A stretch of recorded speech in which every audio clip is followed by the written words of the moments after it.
दोस्तों, कई वर्षों पहले की बात है।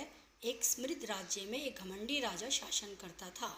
उसे अपनी शक्ति, बुद्धिमत्ता और संपदा पर बहुत अभिमान था, परंतु वह ईश्वर में बिल्कुल विश्वास नहीं रखता था। वो अक्सर अपने दरबार में ईश्वर के अस्तित्व का मजाक उड़ाता और उनकी सत्ता को नकारता था। एक दिन उसने अपने दरबार में ऐलान किया, लोग ईश्वर ईश्वर की बातें करते हैं, लेकिन मैंने आज तक ईश्वर क्यों नहीं देखा। क्या आप में से किसी ने ईश्वर को देखा है? सभा में सन्नाटा छा गया। कोई भी जवाब देने की हिम्मत नहीं जुटा पाया। राजा ने हंसते हुए कहा, यदि कोई सिद्ध कर दे कि ईश्वर का अस्तित्व है और मुझे उनका कोई चमत्कार दिखा दे, तो मैं स्वयं ईश्वर को मान लूँगा, वरना यह तय हो जाएगा कि ईश्वर केवल एक कल्पना है। सभी दरबारी चुपचाप एक दूसरे का मुंह ताकने लगे। तभी राजा के एक विश्वासपात्र मंत्री ने कहा, महाराज, हमारे राज्य के पुरोहित अत्यंत ज्ञानी और भक्तिमान हैं। यदि कोई आपको ईश्वर का सबूत दे सकता है तो वह केवल राजपुरोहित ही हो सकते हैं। राजा ने तुरंत राजपुरोहित को दरबार में बुलवाया और उनसे पूछा, पुरोहित जी, क्या आपने कभी ईश्वर को देखा है? राजपुरोहित ने नम्रता से उत्तर दिया, महाराज, मैं इतना पवित्र नहीं हूँ। मुझ में तो अनजाने में कई गलतियाँ हो जाती हैं, इसलिए मुझे ईश्वर के दर्शन नहीं हुए हैं। लेकिन हमारे तीर्थों में कई महान तपस्वी निवास करते हैं जो ईश्वर को जानते हैं और उनके दर्शन कर चुके हैं। यह सुनकर राजा ने कहा, ठीक है, तुम्हें 15 दिन का समय देता हूँ। इस अवधि में किसी ऐसे तपस्वी को मेरे सामने लाओ जो ईश्वर को जानता हो। यदि तुम ऐसा नहीं कर पाए तो 16वें दिन तुम्हें मृत्यु दंड दे दिया जाएगा। राजा का यह आदेश सुनकर राजपुरोहित की सांसें थम गई, लेकिन राजा का आदेश था, उसे मानना तो था ही। यदि वह आदेश का पालन नहीं करते तो आज्ञा भंग के अपराध में उन्हें फांसी हो जाती। बेचारे राजपुरोहित चिंता में डूब गए। उस रात उन्हें नींद नहीं आई। फिर भी ईश्वर की खोज में अगले दिन घर से निकल पड़े। वे दूर दूर के तीर्थ स्थानों पर भटकते रहे और हर साधु सन्यासी से पूछते, क्या आपने ईश्वर का कोई चमत्कार देखा है? लेकिन हर कोई उन्हें निराशा ही मिली। हरिद्वार, ऋषिकेश, काशी, प्रयागराज, वे हर जगह गए, लेकिन कोई ऐसा संत नहीं मिला जो उनके सवाल का जवाब दे सके। इस तरह 13 दिन बीत गए। जैसे जैसे समय भी निकलता गया, राजपुरोहित की चिंता बढ़ती गई। चिंता के कारण वे कमज़ोर हो चले थे और उनकी आंखों के सामने अंधेरा छाने लगा था। 14वें दिन निराश होकर राजपुरोहित राजधानी की ओर लौटने लगे। उनके मन में एक ही सवाल था, अब क्या होगा? उनके कदम डगमगा रहे थे। ऐसा लग रहा था जैसे हर कदम पर भारी बोझ हो। फिर भी वे किसी तरह चलते रहे। दोपहर का समय था। जब राजपुरोहित थक कर चूर हो गए तो एक पेड़ की छांव में बैठकर विश्राम करने लगे। पास ही एक नदी बह रही थी। कुछ देर आराम करने के बाद उन्होंने सोचा, नदी में स्नान कर लूं, शायद कुछ राहत मिले। यह सोचकर वे नदी में स्नान करने चले गए।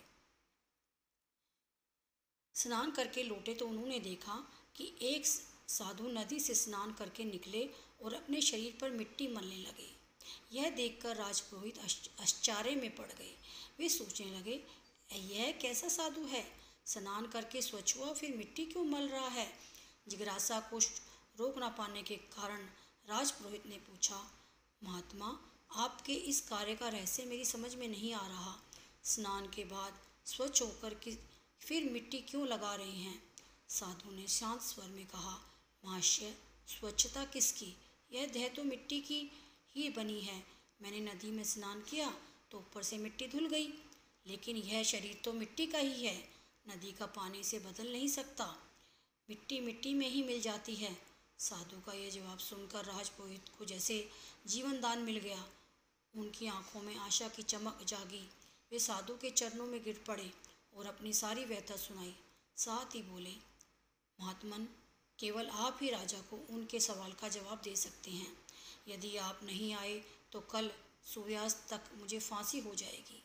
साधु ने शांत भाव से कहा, चिंता मत करो, ईश्वर अपने भक्तों की रक्षा करते हैं। मैं कल ठीक 12 बजे दरबार में पहुंच जाऊंगा। यह सुनकर राजपुरोहित को राहत मिली। उन्होंने साधु को प्रणाम किया और घर लौट आए। अगले दिन दरबार दर्शकों से खचाखच भरा था। सभी यह देखने को उत्सुक थे कि साधु राजा को ईश्वर का चमत्कार कैसे दिखाएंगे। ठीक 12 बजे साधु दरबार में पहुँचे। उनके चेहरे पर एक अलौकिक तेज था। राजा ने उन्हें देखकर व्यंग भरे लहजे में पूछा, तो साधु जी, क्या आपने ईश्वर को देखा है? साधु ने मुस्कुराकर कहा, महाराज, मैं आपके सवाल का जवाब अवश्य दूंगा, लेकिन पहले यह बताइए, शंका करने वाला बड़ा है या उसका जवाब देने वाला? राजा ने सहजता से कहा, जवाब देने वाला बड़ा होता है। साधु बोले, तो महाराज, क्योंकि मैं आपके सवाल का जवाब दे रहा हूँ, मैं बड़ा हुआ, अतः आप सिंहासन से उतरें और मुझे यहाँ बैठने दें। राजा ने सोचा, थोड़ी देर नीचे बैठने से क्या फ़र्क पड़ता है। यह सोचकर वह सिंहासन से उतर गया और साधु वहाँ बैठ गए। नीचे उतरकर राजा ने कहा, अब बताइए, क्या आपने ईश्वर को देखा है? साधु ने शांत भाव से कहा, हाँ महाराज, मैं हर पल ईश्वर को देखता हूँ। मैं तो उनके साथ ही रहता हूँ, अभी भी उन्हें देख रहा हूँ। मेरा तो सब कुछ वही है, हर कण में ईश्वर व्याप्त है। यह सुनकर राजा तपाक से बोला, लेकिन हमें तो कहीं ईश्वर दिखाई नहीं दे रहे। साधु ने कहा, ईश्वर आपको कैसे दिखेंगे? आप अभी भी अपने राजा ही मान रहे हैं। लाइए, यह राजदंड और मुकुट भी मुझे दे दीजिए।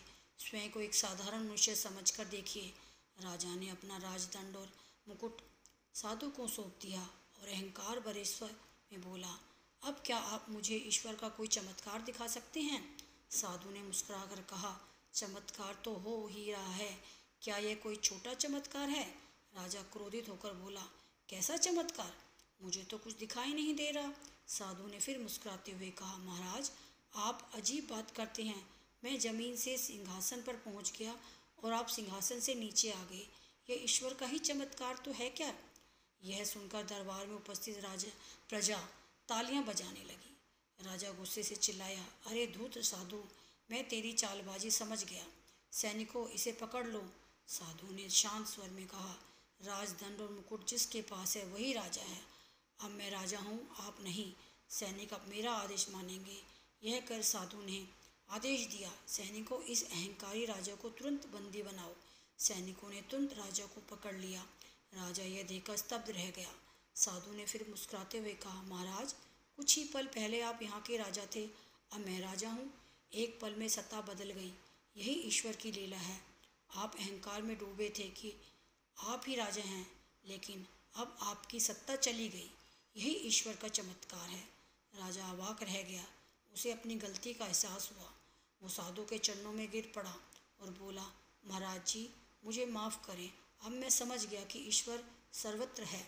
मेरे अहंकार ने मुझे उन्हें देखने से रोका था। साधु ने मुस्कुरा कर कहा, ईश्वर विश्वास का नाम है। यदि विश्वास हो तो पत्थर में भी ईश्वर है, और यदि विश्वास ना हो तो ईश्वर सामने खड़े हों तब भी दिखाई नहीं देते। राजा को अपनी भूल का पश्चाताप हुआ। उसने प्रण लिया कि वह अब धर्म के मार्ग पर चलेगा और प्रजा के कल्याण के लिए कार्य करेगा। साधु ने सिंहासन छोड़ दिया और बोले, मुझे सत्ता से कोई मोह नहीं है, मेरा कार्य पूरा हुआ, अब मैं जाता हूँ, आप न्यायपूर्वक शासन करें।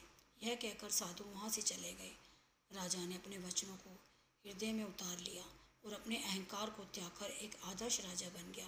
दोस्तों, आशा है यह कहानी आपको पसंद आई होगी। अगर पसंद आई हो तो